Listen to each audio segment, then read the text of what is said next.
Assalamu alaikum.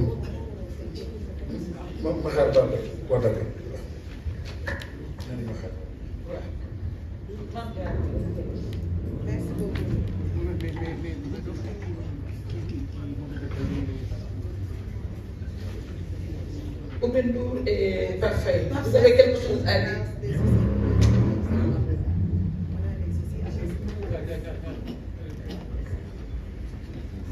Merci beaucoup, Madame la Présidente, en même temps la modératrice de cette cérémonie. On va passer à la lecture du bilan et à l'économie. On va donner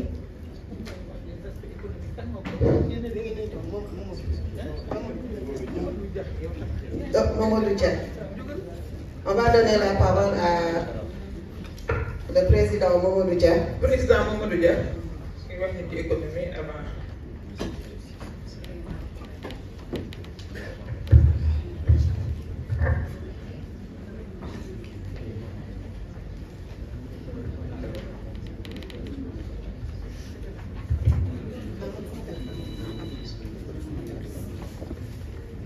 Voilà, salam alaikum, bonsoir,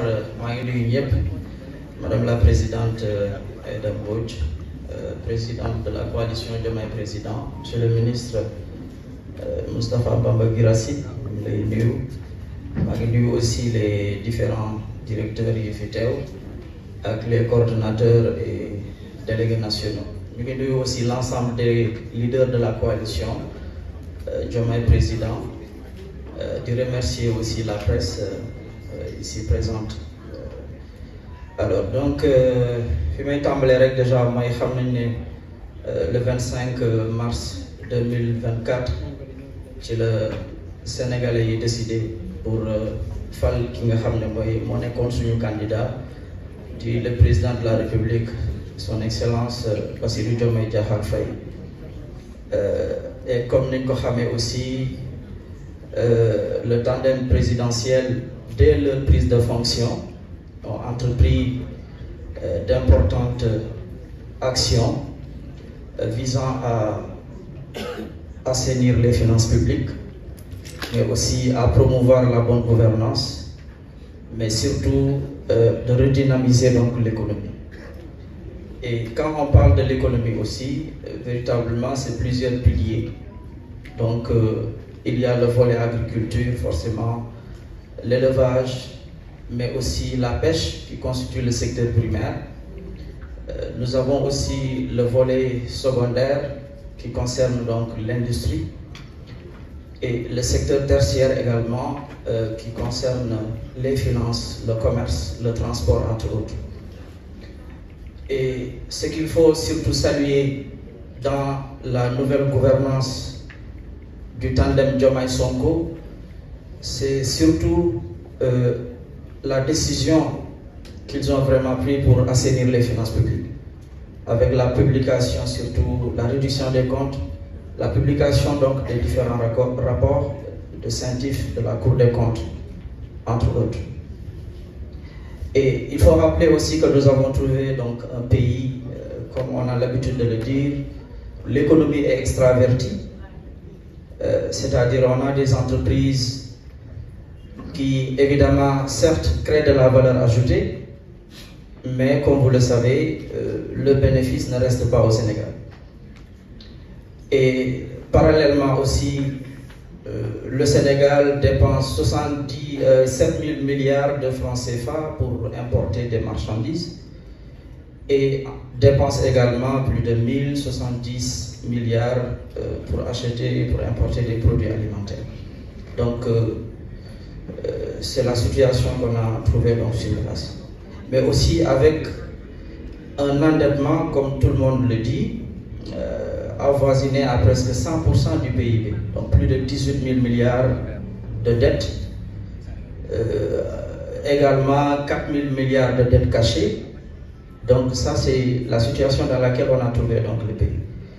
Maintenant, ce qu'il faut surtout saluer, c'est que l'espoir est permis.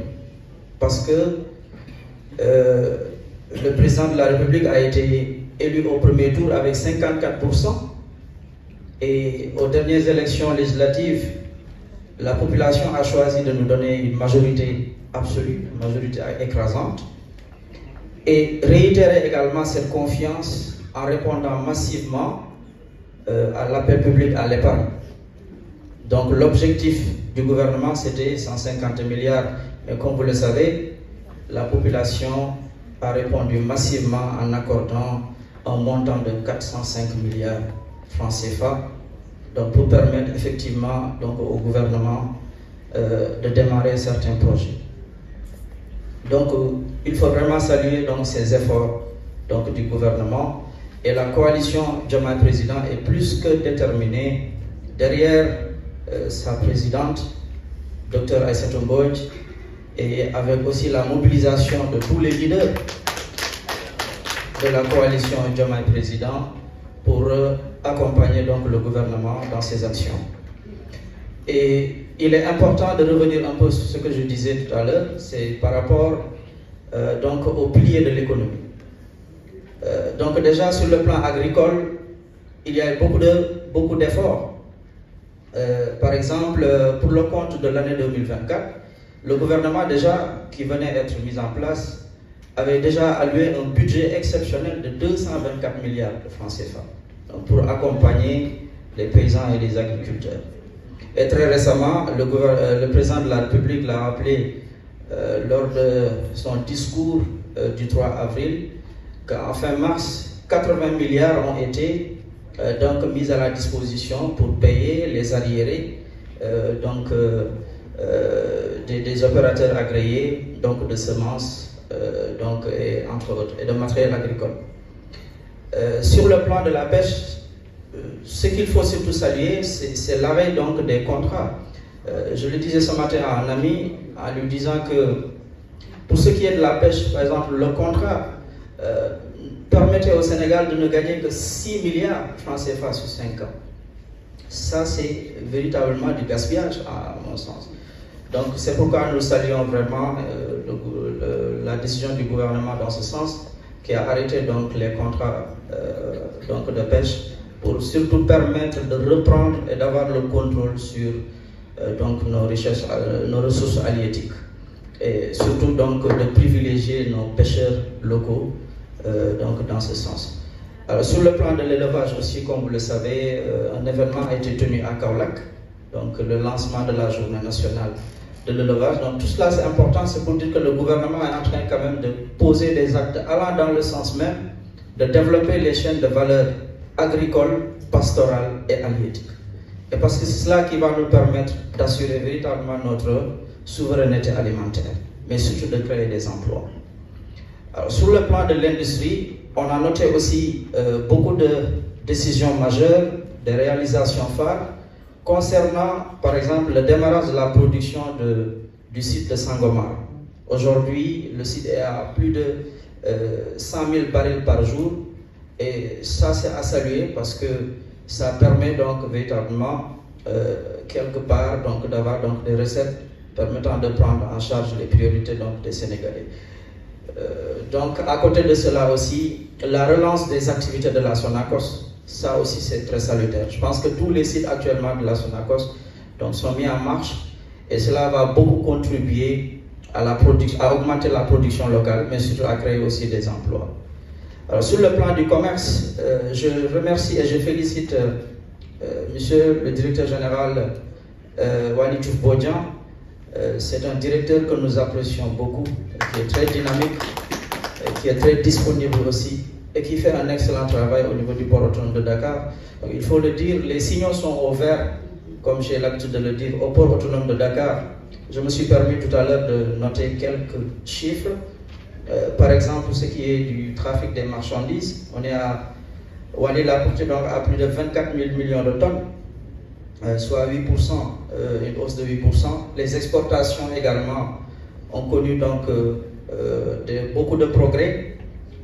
Mais également le trafic de conteneurs, il est à plus de 800 000 tonnes.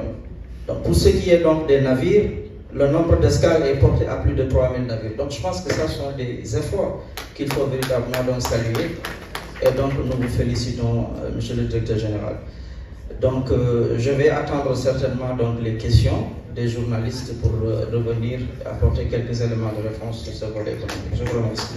Merci beaucoup. Merci Mamadou, là aussi la présidente de la coalition vous remercie pour votre disponibilité, votre engagement à côté du docteur Assane Ka. Vous êtes une équipe de jeunes qui en veut. Je n'oublie pas les femmes qui vous accompagnent. Amimara, Fatoumata, hein? Ma tudd la wala ma bañ nga tudd ma bañ nga tudd Mame Diarra Fam dafay xulub man kon vraiment je vous félicite jàmbaar ngeen.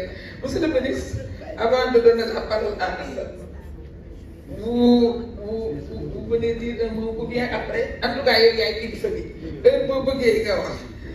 Monsieur le ministre léegi laa la doon présenté madame Waré Samb mag la ma dul sot mu nga dale moom coalition bi ci boppam la bëgg vraiment dinaa ko xajal bu nekk yaayu soog ko aussi merci Waré merci docteur Ka wala Moustapha ko ñëw yow docteur Ka docteur Ka.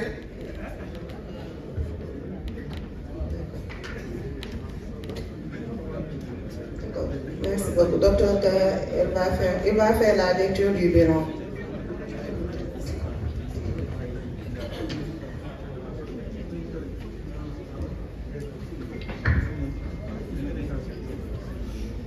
Merci beaucoup, Madame la Présidente.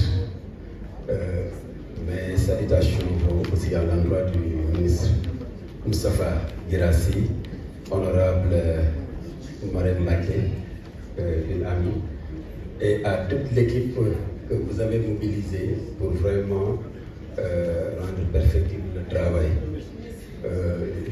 J'adresse aussi mes vues salutations à l'ensemble des leaders de la coalition de mon président et à toute la presse. Madame la Présidente, je pense que dans votre discours, ou bien votre discours, a permis de parcourir le préambule de ce bilan élogieux.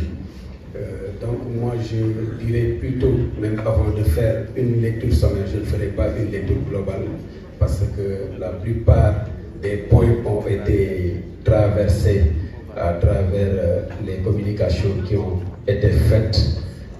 Ce que je dirais, si on voulait se permettre de présenter un bilan global de l'an 1 du président Bassirou Diomaye Diakhar Faye, son excellence, et du premier ministre Ousmane Sonko, ce tandem de champions, avec votre soutien à travers la coalition La DRFJ. Je pense que même si on disposait de 288 heures en continu, on ne pourrait pas vraiment boucler tout ce bilan, tellement c'est un bilan rempli. Si vous me le permettez, Madame la Présidente, ne vous levez pas, mais je demande à toute l'assistance de faire standing ovation aux champions, au tandem Diomaye Sonko.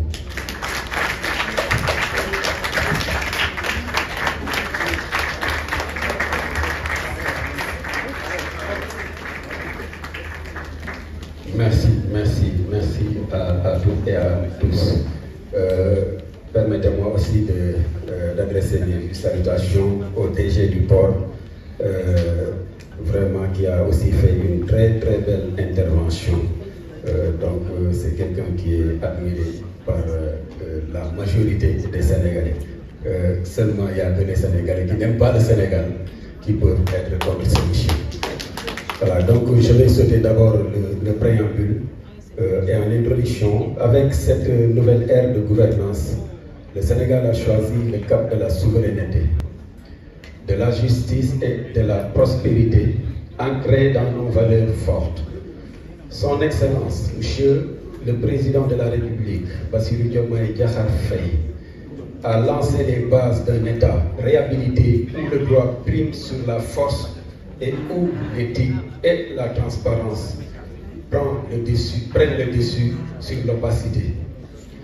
Derrière le Premier ministre Ousmane Sonko, Dr Aïssatou Mbodj, présidente de la coalition, Diomaye président et directrice de la DRFJ, veille à l'équilibre, impulse la mobilisation et garantit la cohérence d'ensemble dans la marche vers l'horizon 2050.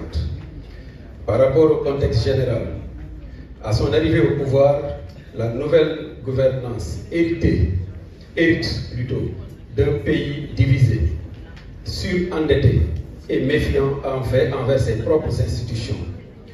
L'État affaibli par des décennies de clientélisme politique présente un visage alarmant.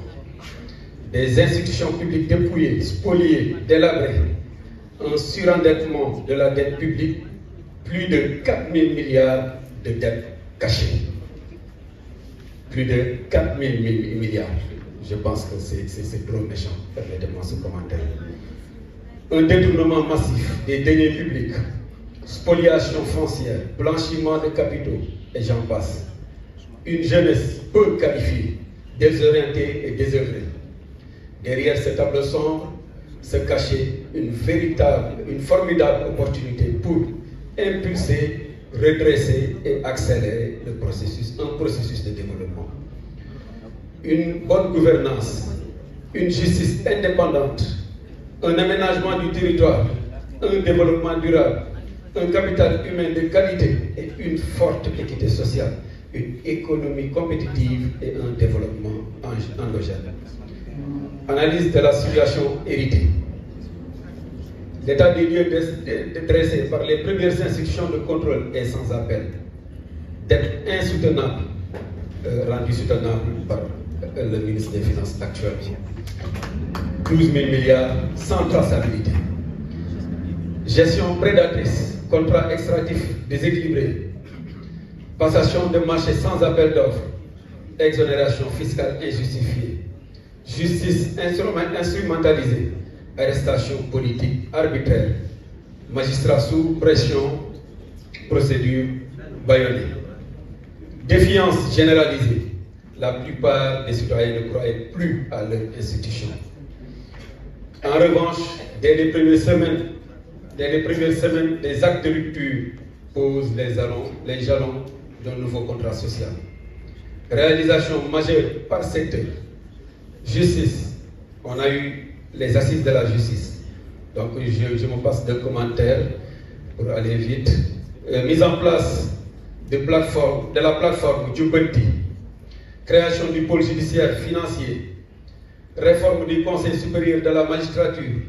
Création de la haute cour de justice.